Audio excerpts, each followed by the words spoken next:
Waalaikumsalam warahmatullahi wabarakatuh. Oke teman-teman, jadi pada kesempatan kali ini kita ada di program Ngobrol Subuh bersama Ayah. Tepatnya lebih ke kita recall omongan kita ngobrol lagi gitu kan. Pertanyaan-pertanyaan yang pernah saya ingin tanyakan kepada suami saya sendiri gitu. Atau pertanyaan-pertanyaan yang pernah Yasmina sampaikan sendiri ke saya atau ayahnya, dan bisa juga ketika teman-teman ingin ada yang ditanyakan dan ayah Yasmina bisa menjawab atau saya bisa menjawab, kita akan ngobrol bersama-sama. Di kesempatan kali ini saya ingin bertanya kepada suami saya, gini ayah, ketika misalkan ada seseorang berwudu di tempat umum, kemudian di sampingnya itu ada orang lain juga yang sedang berwudu, dan orang yang berwudu itu salah satunya, atau misalkan saya gitu, saya bersampingan dengan, anggaplah ini ayah perempuan gitu ya, saya berwudu, kemudian saya sudah hampir selesai berwudu, dan tiba-tiba nih ayah berwudu, kemudian air wudunya itu yang sudah jatuh ke bawah itu terciprat, terkena di kaki saya atau bagian tubuh saya yang lain seperti itu. Apakah status berwudunya saya itu jadi batal, dan apakah air bekas berwudunya ayah itu suci seperti itu? Gimana kira-kira? Jadi intinya itu ya, cipratan wudu ya, bekas wudunya orang itu ya. Iya. Jadi dalam beberapa literatur kitab fikih itu ya telah disebutkan ya terkait mengenai klasifikasi daripada jenis-jenis air ya, termasuk dari klasifikasi daripada air bekas wudu ya. Jadi gitu mah. Jadi ada yang namanya air mustakmal namanya. Contoh saja dalam kitab Tathib ya yang saya bawa ini. Dalam kitab Tathib telah disebutkan bahwasanya ada klasifikasi dari air itu sendiri ya. Air itu sendiri. Jadi kalau bekas cipratan daripada wudu orang lain ya, itu masuk kategori air suci. Tapi tidak mensucikan. Suci tapi tidak mensucikan. Nah, kalau dalam kitab Tathib tadi disebutkan air yang suci tapi tidak mensucikan itu dibagi menjadi dua, yaitu air mustakmal dan air mutaghayyir ya. Air mustakmal itu apa? Air mustakmal itu adalah air suci yang sudah digunakan untuk semuanya untuk berwudu. Untuk berwudu, membersihkan hadas kecil itu loh. Suci mustakmal ya. Iya, bekas air wudu orang lain itu dinamakan air suci mustakmal. Air suci tapi tidak mensucikan ya, bukan air suci saja tapi suci tidak mensucikan, dan itu air mustakmal ya, tidak dapat membersihkan hadas kecil. Jadi umpamanya ini ada orang wudu nih, wudu kan dia wudu dari membasuh wajah dan lain sebagainya, itu dia di bawahnya ada ember nih, bekas wudunya itu ada setengah ember nih, tampung. Apakah air setengah ember ini bisa untuk berwudu lagi? Tidak bisa, karena statusnya adalah mustakmal, sudah pernah digunakan untuk bersuci. Tapi dia suci. Kalau mau buat basuh, cuci baju misalnya, cuci baju. Nah, kalau sama cuci baju, bajunya itu kira-kira ada najisnya ya nggak bisa kan, untuk mensucikan ya. Tapi kalau hanya untuk membersihkan biasa nggak masalah. Membersihkan biasa nggak masalah. Tapi kalau itu untuk mensucikan, nah itu yang tidak boleh. Itu mustakmal ya. Ada juga air mutaghayyir. Air mutaghayyir itu apa? Air yang air suci tetapi tercampur dengan barang yang suci. Saya ambil contoh semuanya air putih nih ya. Air putih hangat.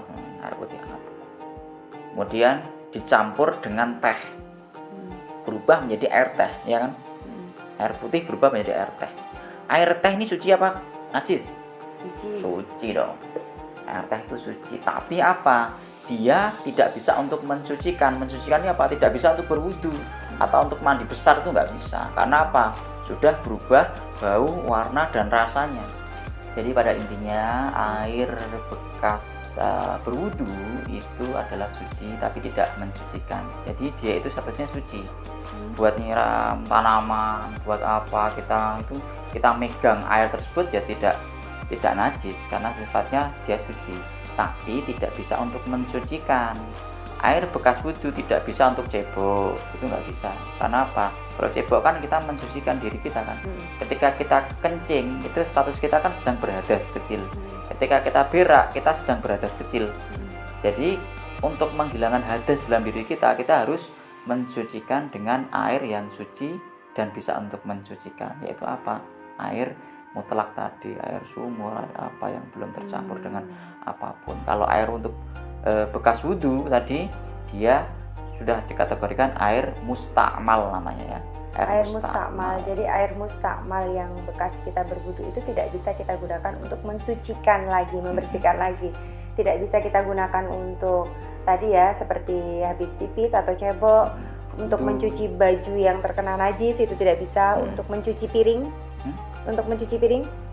Ya, kalau piringnya itu tidak ada najisnya bisa. Berarti bisa? Bisa. Untuk menghemat air ketika musim kemarau gitu tapi ya. Tapi kita harus memastikan piring tersebut kotor saja, bukan kotor bekas makan aja gitu bisa bukan bisa kotor kita gunakan. Terkena najis ya. Untuk mencuci gelas gitu bisa gitu. Oke, terus apa lagi ya kira-kira? Oke, sudah ya. Oke teman-teman, jadi pada kesimpulannya ternyata ketika kita berwudu dan kita terkena cipratan air mustakmal atau bekas air wudu orang lain itu tidak membatalkan wudu kita seperti itu, kecuali kita melakukan hal-hal yang membatalkan wudu seperti misalnya kentut, kencing, berak itu sesuatu yang membatalkan wudu. Jadi harus ibaratnya kan materi SD kan sudah ada diajarkan. Yang membatalkan wudu, kencing, berak, kentut, bersentuhan dengan lawan jenis yang bukan yang bukan mahram.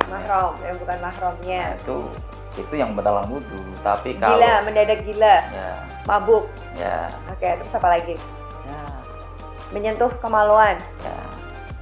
Itu yang membatalkan wudu seperti itu. Tapi kalau kita menyentuh dubur sama. Oke. Tapi kalau hanya kena cipratan barang yang suci, ya tidak. Barang najis saja tidak membatalkan kok.